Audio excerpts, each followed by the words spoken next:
Good day. This is the video presentation of Group 3, Grade 10. Network Hardware Requirements.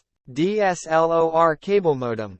Your computer connects to a high-speed DSL or cable internet connection through a DSL or cable modem. Although dial-up modems for slower dial-up internet connections are still readily available, the connection speeds are much too sluggish for a home network.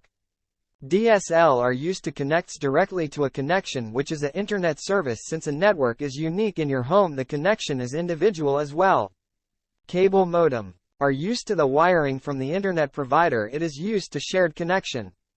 A wired or wireless router connects your DSL or cable modem to your home network. Numerous DSL cable modems now have built-in routers that allow you to connect your network directly to your internet connection. A router is a device that connects your DSL or cable modem to your home network.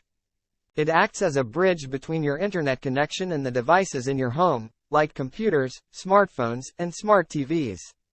If you have a separate router, you'll need to connect it to your modem using a cable. This is called a wired router. On the other hand, some modems come with built-in routers, which means you don't need an additional device.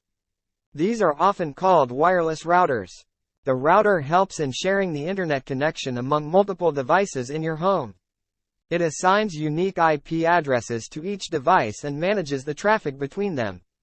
It also provides a secure barrier between your home network and the internet, protecting your devices from unauthorized access.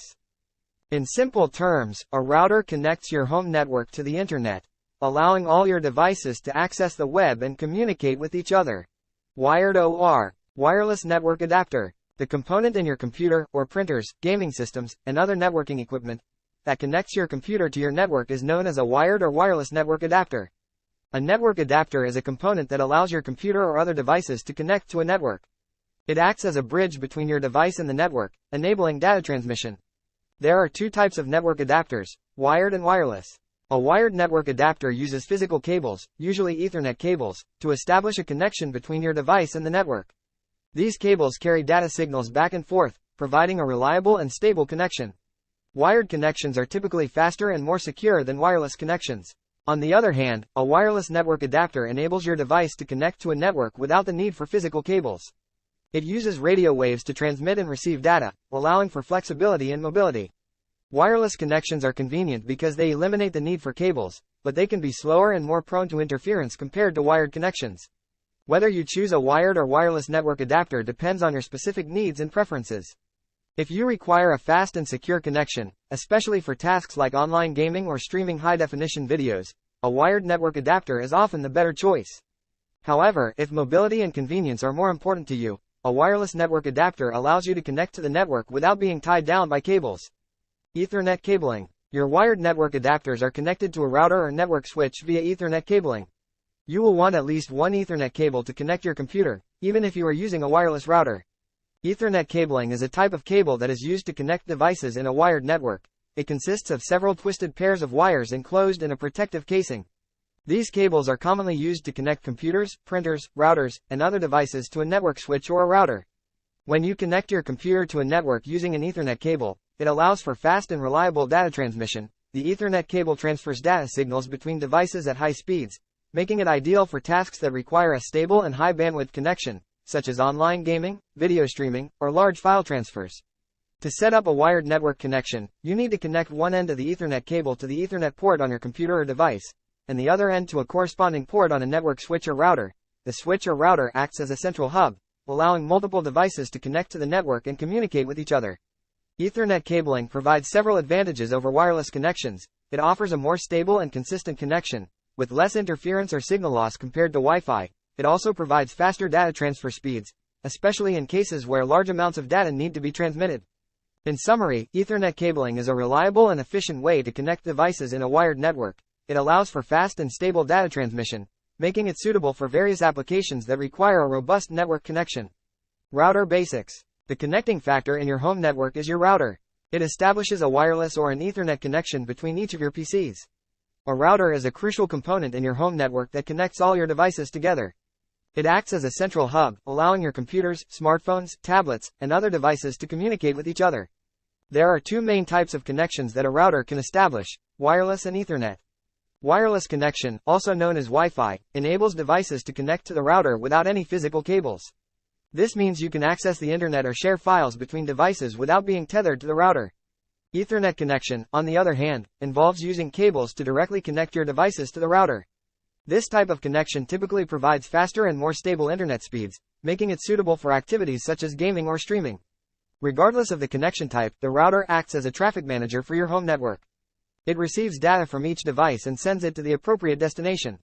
For example, when you want to visit a website on your computer, the router receives the request and sends it to the internet. The response from the website is then routed back to your computer through the router. In summary, a router is the central device in your home network that enables communication between your devices. It can establish both wireless and Ethernet connections, allowing you to access the internet, share files, and connect with other devices in your network. Wired throughput.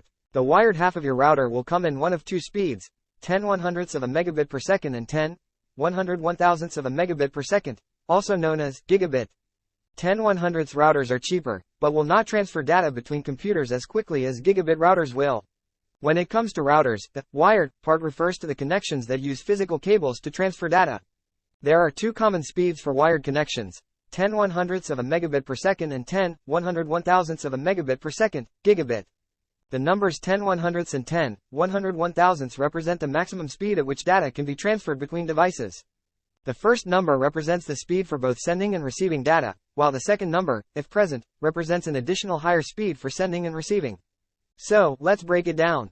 A 10/100ths of a megabit per second router can transfer data at a maximum speed of either 10 megabits per second or 100 megabits per second. It's a bit slower compared to the other option.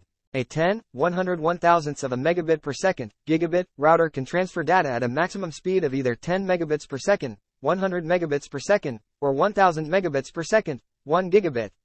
It's faster than the 10/100ths of a megabit per second router. In simple terms, the gigabit router can transfer data between computers faster than the 10/100ths of a megabit per second router. However, the gigabit routers tend to be more expensive than the 10/100ths of a megabit per second routers. So, if you need faster data transfer between your devices and are willing to invest a bit more, go for the gigabit router. But if you're on a budget and don't require super fast speeds, the 10/100ths of a megabit per second router should suffice. Wireless throughput. Throughput is the speed at which a router can transfer data. The transfer speed of your wireless connection is dependent on the wireless standard it uses. CLENT. The most standard today are 802.11 grams and 802.11 N, also known as wireless G and wireless N, respectively. It is designed to know the measurement of data rate between network devices within your home or small business network. Wireless throughput refers to the amount of data flowing down the network at any given unit of time. When it comes to wireless routers, the throughput refers to the speed at which data can be transferred wirelessly. The transfer speed of your wireless connection depends on the wireless standard it uses. There are different wireless standards, but the two most common ones today are 802.11 grams and 802.11 N, often referred to as wireless G and wireless N, respectively. 802.11 grams, wireless G, is an older wireless standard that can provide a maximum transfer speed of up to 54 megabits per second. It's still used in some devices, but it's slower compared to newer standards. 802.11 N, wireless N, is a newer and faster wireless standard. It can provide higher speeds, typically up to 300 megabits per second or even more, depending on the specific router and devices you are using. Wireless N routers are more common and offer better performance than wireless G routers. In simple terms, if you have a wireless N router, you can expect faster data transfer speeds compared to a wireless G router. The higher the wireless standard, the faster the data transfer. It's worth noting that there are even newer wireless standards available today, such as 802.11 AC, wireless AC, and 802.11 AX, Wi-Fi 6, which offer even higher speeds and better performance. If you want the fastest wireless speeds, it's recommended to look for routers that support these newer standards. Remember that the actual speed you experience may vary based on factors such as the distance between your devices and the router, any obstacles in the signal path, and the capabilities of your devices, e.g., the wireless card in your laptop or smartphone. Range. Wireless routers can only reach a limited area of distance. If you have a big house and have the router on one side, you might not be able to access the network from the other side of the house. Wireless routers have a limited range, which means they can only transmit their signals up to a certain distance. If you have a large house and the router is placed on one side, the network signals might not be strong enough to reach the other side of the house. As a result, you may not be able to connect to the internet or access the network from areas far away from the router. To overcome this, you can use methods like Wi-Fi extenders or mesh networks to extend the coverage area of your network and ensure a stronger signal throughout your house.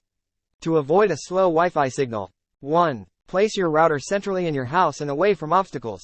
2. Keep your router away from devices that can cause interference. 3. Update your router's firmware regularly. 4. Change to a less crowded Wi-Fi channel. 5. Secure your network with a strong password. 6. Use a wired connection for devices that need a stable connection. 7. Consider upgrading to a newer router. 8. Use Wi-Fi extenders or mesh systems to expand coverage in large houses. Following these tips can help improve your Wi-Fi signal and prevent slow internet speeds. Number ports. LAN ports and WAN ports are the two types of ports found on the back of routers. The LAN ports connect to your PCs and other clients, while the WAN port connects to your modem.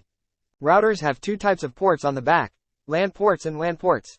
LAN ports, which stands for Local Area Network Ports, are used to connect your PCs, laptops, gaming consoles, and other devices directly to the router.